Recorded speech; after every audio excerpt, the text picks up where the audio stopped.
सगळ्यांनी खाली बसून घ्या. समोरची द्या, खाली बसा. खाली बसा. जे रेलिंगला जे उभे आहेत त्यांनी सुद्धा खाली बसून घ्या. खाली बसा.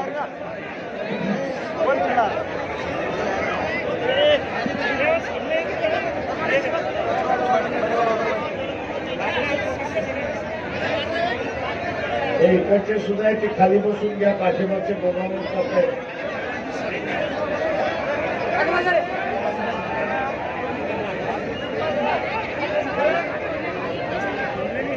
भवन का नाम लिखो। और मेरे याद में नाम, मेरा नाम लिखो। याद में नाम लो भाई। फोन करता मैं आ जाए. कोणीही एकमेकाला सांगू नका. मी इथे बसून सांगतो म्हणजे शांतता राहील. खाली बसा. निळा शर्टवाले खाली बसा. तुम्हाला काही स्पेशल निमंत्रण नाही दिलेलं आहे.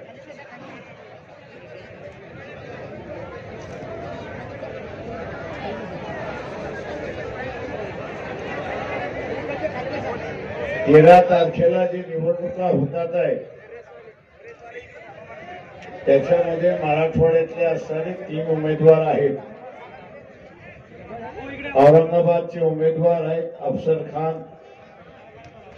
जालना जिल्ह्याचे आहेत उमेदवार प्रभाकर बखलेजी आणि बीडचे असणारे उमेदवार आहेत अशोक हिंगे. या तिघांची ही निशाणी गॅस सिलेंडर आहे. हे आपण सगळ्यांनी लक्षात ठेवलं पाहिजे. मित्रो,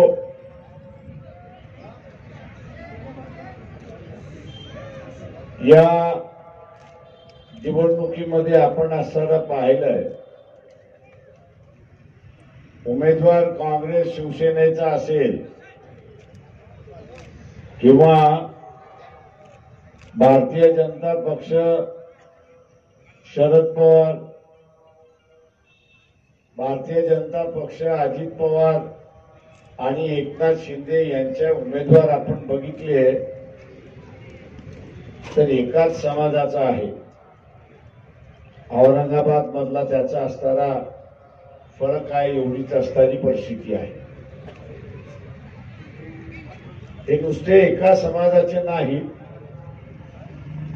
तर हे नात्या गोत्याचे आहेत. हे आपण असताना लक्षात घ्या. हे सगळे मराठा समाजाचे आहेत पण तेही श्रीमंत मराठा समाजाचे. जरांगे पाटील यांनी उभा केलेला जो मराठा समाजातला वर्ग आहे त्याच्यामधला एकही उमेदवार दिलेला नाही. सत्ता ही मराठा समाजाच्या नावाने पण प्रत्यक्षात ही असणारी सत्ता घराणेशाहीच्या हातामध्ये आहे. हे आपण लक्षात घ्या. ही घराणेशाहीच्या हातामध्ये आहे आणि म्हणून मराठवाड्याचा विकास झाला नाही. आपण बोलतो की मराठवाड्याचा विकास झाला पाहिजे. रेल्वेसाठी इथे लढा द्यावा लागला मीटर गेज पासून ब्रॉड गेज करायला. पण ब्रॉड गेज झाली पण ब्रॉड गेज सुद्धा सिंगल लाईन झाली. ती डबल लाईन अजून झाली नाही अशी असणारी परिस्थिती आहे. डबल लाईन कदाचित झाली असती तर मराठवाड्यामध्ये येण्या जाण्याचा वेळ जो आहे तो अर्धा कमी झाला असता अशी परिस्थिती आहे. आणि वेळ वाचतो म्हटल्यानंतर उद्योग सुद्धा आले असते अशी परिस्थिती आहे. मध्यंतरी आपण बघत असाल की औरंगाबाद हे विकसित होते असं वाटलं. वेगवेगळ्या कंपन्या यायला लागल्या. त्याच्यातल्या फक्त असताना 4-5 कंपन्या टिकल्या, उरलेल्या कंपन्या भूर झाल्या अशी परिस्थिती आहे. आणि त्याचं कारण आहे की ज्या काही सोयी सवलती दिल्या पाहिजे महाराष्ट्र शासनाने दिल्या नाही. मराठवाडा एक मागासलेला भाग आहे म्हणून मागासलेला भाग राहिला पाहिजे अशा दृष्टीने महाराष्ट्र शासन बघत आलं अशी परिस्थिती आहे. माझं आव्हान आहे आपल्या सगळ्यांना की आपल्याला असताना हे बदलायचं असेल तर इथलं सत्ता परिवर्तनातलं बदल झाला पाहिजे. आणि सत्ता परिवर्तनातला बदल झाला तर मराठवाड्याचा विकास झाल्याशिवाय राहणार नाही हे आपण लक्षात घ्या. ज्या घराणेशाहीला आपण सत्ता देतोय, ज्या घराणेशाहीला आपण असताना सत्ता देतोय, ते शरीराचा एक डावा हात आहे आणि एक उजवा हात आहे. तो शरीरातला डावा हात आहे आणि उजवा हात आहे. सत्ता उजव्या हातात आली काय, डाव्या हातात आली काय, ती शरीराकडेच आली म्हणजे कुटुंबाकडे आली अशी परिस्थिती आहे. आणि म्हणून आपल्याला या ठिकाणी नाचवण्यात आलं. इलेक्शनच्या वेळेस हे दोघं कोंबड्यांसारखे झुंजतात आणि आपल्याला असं वाटतं की यांची झुंज खरी झुंज आहे, पण यांची झुंज ही नौटंकीची झुंज असते. आपण लक्षात घ्या. देखावा असतो, फसवागिरी असते. इलेक्शनच्या दिवशी मतदान झालं की दुसऱ्या दिवशी दोघं एका हॉटेलमध्ये खाताना आपल्याला दिसतात आणि मग आपण म्हणतो अरे बाबा आत्ता तर भांडत होते ना, आत्ता कसं जमलं. त्यांचं भांडण कधीच नव्हतं. तुम्हाला फसवायचं होतं म्हणून भांडण होतं. काही प्रमाणात असणार तीच बाब या ठिकाणी होते हे आपण लक्षात घ्या. मी इथल्या मुस्लिम बांधवांना सांगणार आहे की मुस्लिम मतावरती तुम्ही असताना सीट जिंकू शकत नाही अशी परिस्थिती आहे. चंद्रपूरमध्ये काँग्रेस पक्षाची असणारी उमेदवार मिसेस धानोरकर यांनी स्टेटमेंट केलं. जिंकणारी बाई होती असं मी त्या ठिकाणी मानतो.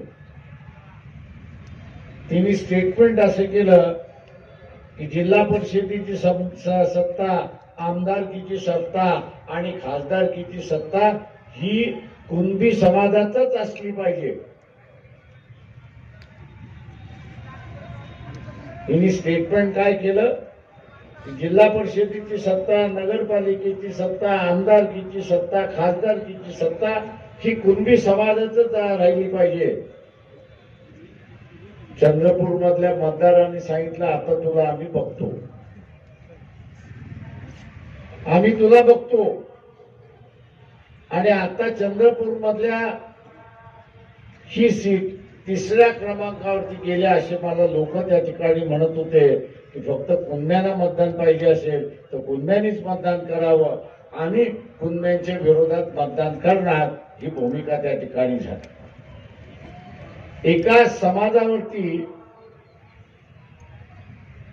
इलेक्शन जिंकता येत नाही. तुम्हाला सर्वसमावेशक व्हावं लागेल आणि सर्वसमावेशक झाल्यानंतरच निवडणुका या ठिकाणी जिंकता येतील अशी परिस्थिती आहे. आज या औरंगाबाद मध्ये चर्चा आहे की वंचित बहुजन आघाडीने एक मुस्लिम उमेदवार दिला. जे बोलतात आहेत मी त्यांना असताना विचारतो की विधानसभेमध्ये याच MIMने वंचितच्या पाठीत खंजीर खुपसला की नाही एवढं फक्त असताना सांगा.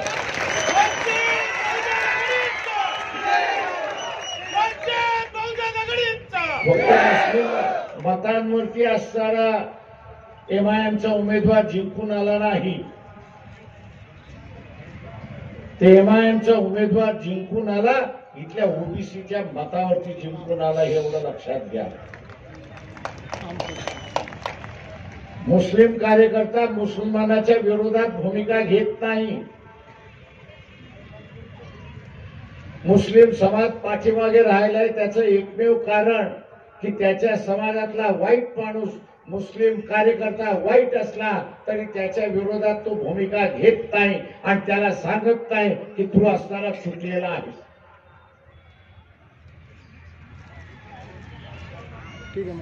ती मग गोळेशी असेल किंवा इतर कोणी असतील,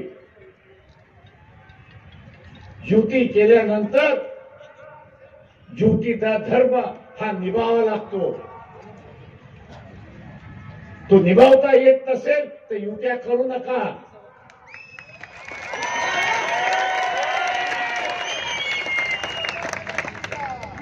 युत्या करता येत नसेल आणि धर्म निभावता येत नसेल तर युत्या करू नका. मुस्लिम बांधवांना माझं असणारं आव्हान आहे की हिंदू समाजामधला जो सेक्युलर मिजाज आहे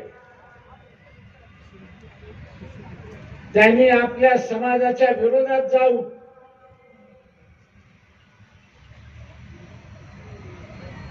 सेक्युलर उमेदवार आणि सेक्युलर राजकारण या देशामध्ये उभारलं पाहिजे. म्हणून त्यांनी असणारा एका मुस्लिम माणसाला मतदान दिलं. त्याची कदर तुम्हाला आहे की नाही? आणि मुस्लिम बांधव हे जर कदर करणार नसतील तर येत्या काळामध्ये तुमच्या बरोबर कोण उभा राहणार नाही, हे लक्षात घ्या. इथल्या मौलवींना सुद्धा इशारा देतोय की मानवतेच्या नात्याने आम्ही तुमच्या बरोबर उभे राहू,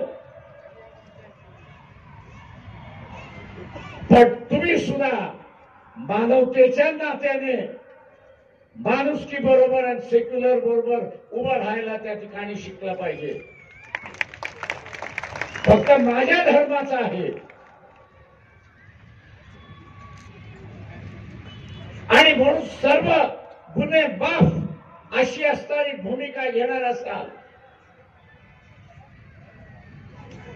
तर जे बीजेपीचं राजकारण आहे, मुसलमानांना वेगळं पाडण्याचं जे राजकारण आहे ते यशस्वी इथला मौलवी आणि इथला मुस्लिम समाज करतोय, हे आपण असताना लक्षात घ्या. बीजेपीच्या राजकारणाला यशस्वी कोण करणार असेल तर इथला असणारा मौलवी करणार आहे आणि इथला असणारा मुस्लिम बांधव करणार आहे, हे आपण लक्षात घ्या. इथल्या हिंदू समाजामधल्या सेक्युलर विचाराचा द्वार, हिंदू समाजातला जो सेक्युलर विचाराचा आहे त्यांनी असं सांगितलं की मी धर्म बघणार नाही, मी धर्म बघणार नाही, त्या माणसाचं कर्तृत्व बघणार आणि त्याला मतदान त्या ठिकाणी देणार. त्यांनी मागच्या वेळेस दिलं, ते मागच्या वेळेस दिलं. जी मुसलमानाची भावना ते आम्हाला इथे असणारं हिंदू मतदान देत नाही आणि जिंकत नाही, ती सगळी पार मोडीत काढली अशी परिस्थिती, ती पूर्ण मोडीत काढली. आणि या देशातला सेक्युलर हा मुसलमानाला सुद्धा जिंकू शकतो, हा इतिहास त्यांनी निर्माण केला, हा इतिहास निर्माण केला. हा इतिहास तुम्हाला कायम करायचा आहे की नाही, हा त्याच्यातला महत्वाचा भाग. हा जो इतिहास निर्माण झालेला आहे तो इतिहास तुम्हाला कायम ठेवायचा आहे की नाही, हा त्याच्यातला असणारा महत्वाचा भाग.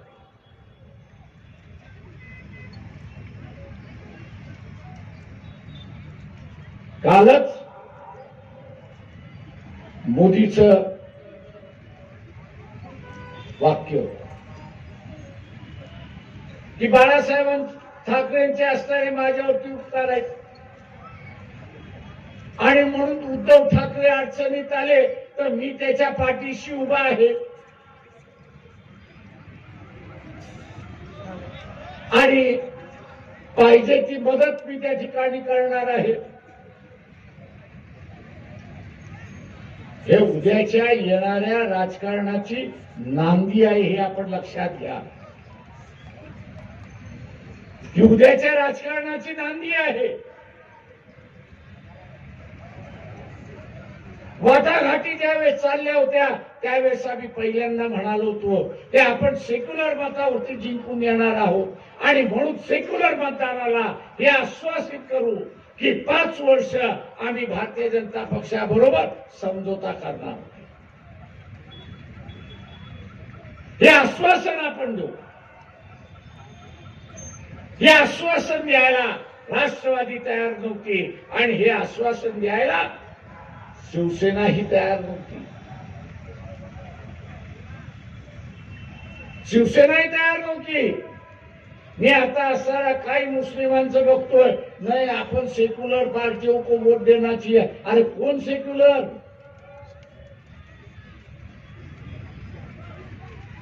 कौन सेक्युलर? 25 वर्ष शिवसेनेचा उमेदवार हा भारतीय जनता पक्षाबरोबर होता.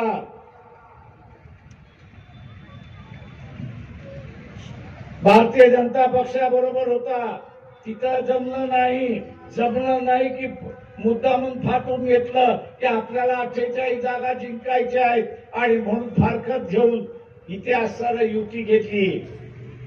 आम्हाला शंका होती म्हणून आम्ही म्हणालो की बाबा सेक्युलर मतदाराला आश्वासन देऊ की 5 वर्ष आम्ही त्या ठिकाणी जाणार नाही, बीजेपी बरोबर जाणार नाही. आश्वासन दिलं नाही आणि इलेक्शनच्या दरम्यानच आपल्याला दिसतंय की मोदी हे सांगत चुकलेले आहेत की काळजी करू नका, उद्धव ठाकरे आणि त्यांची सेना आपल्याकडे आल्याशिवाय राहणार नाही, आल्याशिवाय राहणार नाही. हे संकेत आहेत, ही दिशा आहे. आणि मग मी इथल्या मुसलमानांना विचारतो किस जबान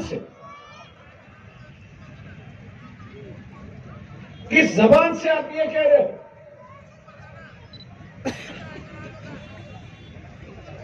कि शिवसेना जो है ये सेक्युलर हो गई, सेक्युलर मिजाज का दिमाग हो गया. कांग्रेस ने एक वॉशिंग मशीन का एडवर्टाइजमेंट दिया और कहा है कि मोदी जी वॉशिंग पाउडर डाल के उनको धुलाते हैं और उनका दाग जो है, दामन का दाग जो है वो निकल जाता है. मैं इन मुसलमानों से पूछना चाहता हूं कि कांग्रेस ने ऐसी कौन सी मशीन निकाली है, कांग्रेस ने ऐसी कौन सी मशीन निकाली है कि जिसमें उसको अंदर डालो और धार्मिक आदमी जो है वो सेक्युलर बन जाता, पूरी विचारधारा उसकी बदल जाती. मुखौटा तो हर वक्त कोई बदलता रहता, लेकिन मुखौटे के पीछे जो असली तस्वीर है वही सामने लेने की चाहिए. ये मुखौटा जो है ये दिखावा. अगर मुस्लिम समाज यहां पे चूक गए, अगर मुस्लिम समाज यहां पे चूक गया तो मान लो दोबारा ये मौका आपको मिलेगा. ये बात मैं नहीं कह रहा हूं, इस देश की जो अर्थ मंत्री है निर्मला सीतारामन, उनके जो पति है भरकला प्रभाकरन, उनकी 10 या 12 दिन पहले वीडियो पे मुलाकात है और उस वीडियो के मुलाकात में उन्होंने कहा है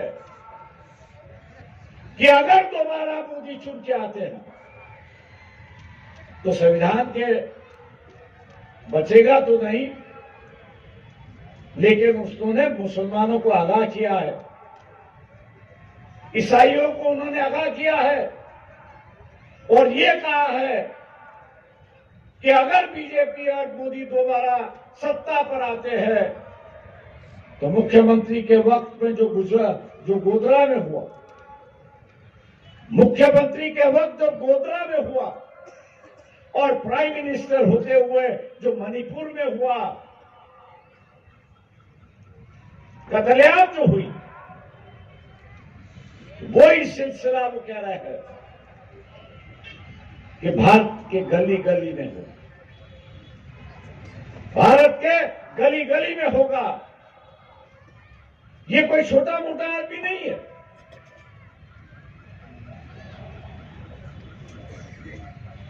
जिसके बीवी के हाथ में इस देश की पूरी तिजोरी है और उसके सही के बिना, सिग्नेचर के बिना या कुछ हिलता नहीं है, ऐसे व्यक्ति आपको आगाह करना है।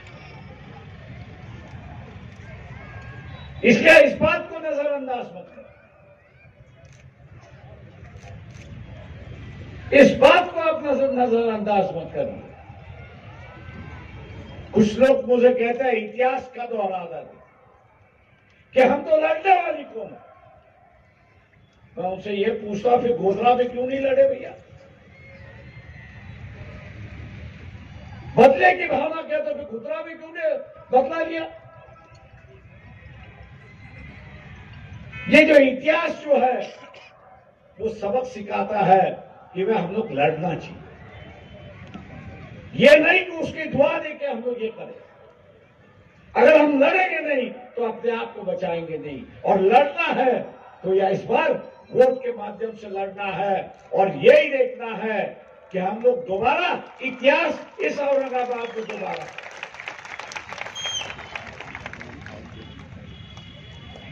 जैसे पहले वक्ताओं ने यहां पर कहा कि जो वंचित बहुजन आघाड़ी के साथ में जो मतदार है, वंचित बहुजन आघाड़ी के साथ में जो मतदार है, वो मतदार आज भी अफसर के साथ में, आज भी अफसर के साथ में है। और मैं मुसलमानों से पूछता हूं,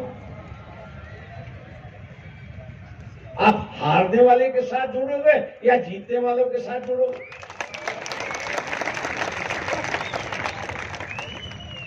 गलतियां तो मुसलमान करते आ रहा है। औरंगजेब के मजहब पर वंचित बहुजन आघाड़ी गई, मोहम्मद पैगंबर कतील जो है वो वंचित बहुजन आघाड़ी में आई। हिजाब के खिलाफ यही सम्मेलन होने वाला था और उस लड़की का सत्कार होने वाला था। कौन कह रहा था? यहां वंचित बहुजन आघाड़ी। और मैं नहीं समझता कि आपके रुझान जो है वो कांग्रेस की तरफ है कि जिसने आपके समाज को एक उम्मीदवारी नहीं, महाराष्ट्र में एक भी उम्मीदवारी नहीं, राजस्थान में एक उम्मीदवारी नहीं, मध्य प्रदेश में एक उम्मीदवारी नहीं, और मुसलमान आज ये कह रहा है कि हम कांग्रेस के साथ जुड़ो। जो गलती आप लोग ने पिछली बार कही,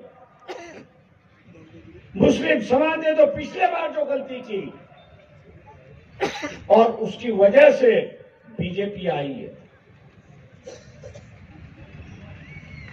अब उसकी वजह से बीजेपी आई है। इस बार भी अगर मुस्लिम समाज गलती करेगा, इस बार भी अगर मुस्लिम समाज गलती करेगा तो बीजेपी आने का दोष जो है वो मुसलमानों पर यहां पर होगा। मुसलमान क्या चाहता है कि बीजेपी की सरकार ना आए, नरेंद्र मोदी प्राइम मिनिस्टर ना बने। वंचित बहुजन आघाड़ी भी वही एजेंडा लेके चली है। फिर आपको जुड़ने से कतराते क्यों?